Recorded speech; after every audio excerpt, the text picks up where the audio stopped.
femmes comme de coutume, mais plutôt des hommes. Alors, sans plus attendre, veuillez accueillir messieurs Kokora Jaurès et Conan Serge. Bonjour Caro, merci pour l'invitation à votre plateau. Bonjour Caro, merci aussi pour l'invitation à votre plateau.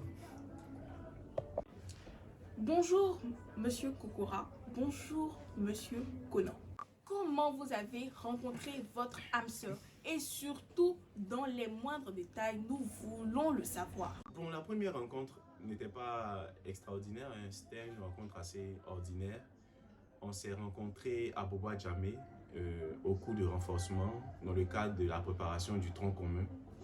Voilà, faut dire que je l'ai vue, mais je ne l'ai pas approchée. Elle m'a plu, je l'ai appréciée et tout. Elle était déjà proche de mon ami Serge, voilà, ils étudiaient ensemble. Et c'est bien plus tard, en fait, lorsque je vais intégrer leur groupe d'études, qu'on va se rapprocher, une amitié va naître. Et de cette amitié va découler, voilà, le mariage et tout. Ben, la première rencontre n'était pas spéciale. Nous étions à l'église, à une rencontre de jeunesse. Et puis, elle venait à peine d'arriver à Abidjan pour des études médicales. Donc, elle a approché le président de jeunesse pour lui dire qu'elle est là pour des études médicales. Et lui l'a référé vers moi parce que j'étais déjà, je crois, en 2e ou 3e année de médecine pour que je puisse la coacher. Et donc, de partant de là, nous sommes très amis. J'étais comme son petit parrain, voilà, pour l'encourager par rapport aux études médicales. Bref, c'est de là que tout est parti. Comment avez-vous su que c'était la bonne? Waouh, c'est une question assez fondamentale et quand même assez profonde. Il y a beaucoup de choses à dire quand même, mais je vais essayer d'être assez succinct. Déjà, j'ai compris que c'était la bonne parce qu'on avait la même façon, la même vision de la vie, je vais dire. Voilà, elle avait les mêmes goûts que moi. Voilà, la façon de concevoir la vie, c'est pareil. C'est encore la question, hein. Comment je sais que c'est la bonne? Voilà, je ne saurais l'expliquer avec des éléments palpables en fait et mesurables. Mais c'est bizarre, mais dans mon cœur, j'étais simplement sûr que c'était elle. Voilà. Comment s'est passée la rencontre avec les beaux-parents? La rencontre avec les parents, toujours stressant, hein, c'est très stressant. Est-ce que la belle famille va t'accepter? Ils vont-ils dire oui et tout ça?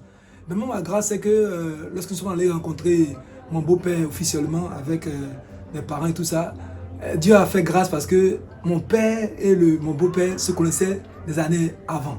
J'étais encore jeune et tout ça, et donc c'était vraiment des retrouvailles et tout s'est très bien passé par la grâce de Dieu. On a juste apporté quelques, je crois, 2 boissons, 2 liqueurs, puis une certaine somme en espèces avec une petite fête qui s'est achevée dans l'allégresse et la joie. C'était bien en tout cas. Merci. La rencontre avec les parents, il faut dire que je ne suis pas allé me présenter auprès des parents, hein, jusqu'au coco.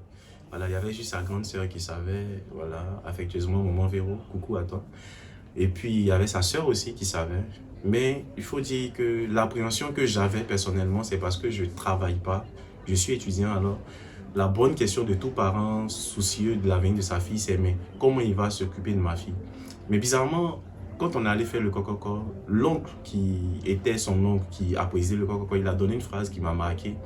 Il dit, ma fille, tu es allée à la chasse et tu nous as ramené la queue d'un éléphant.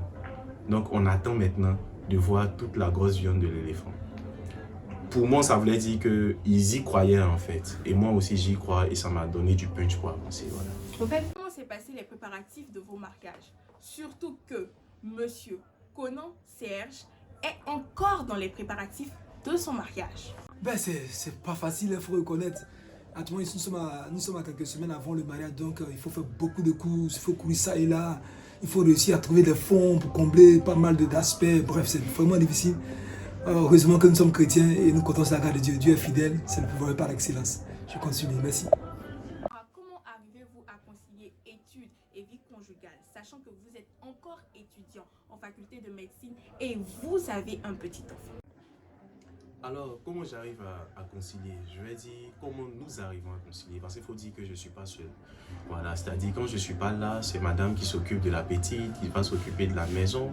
Lorsque elle doit aller travailler sur sa thèse ou elle doit aller faire des courses, je vais récupérer la petite, rester à la maison. Mais derrière tout ça, la motivation, en fait, c'est la détermination.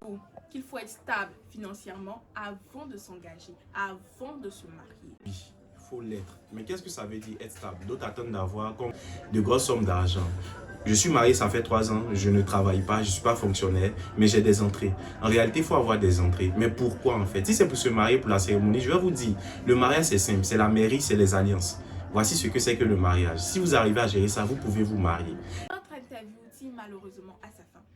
Ne vous inquiétez pas, on se retrouve très bientôt dans les bérets du mariage.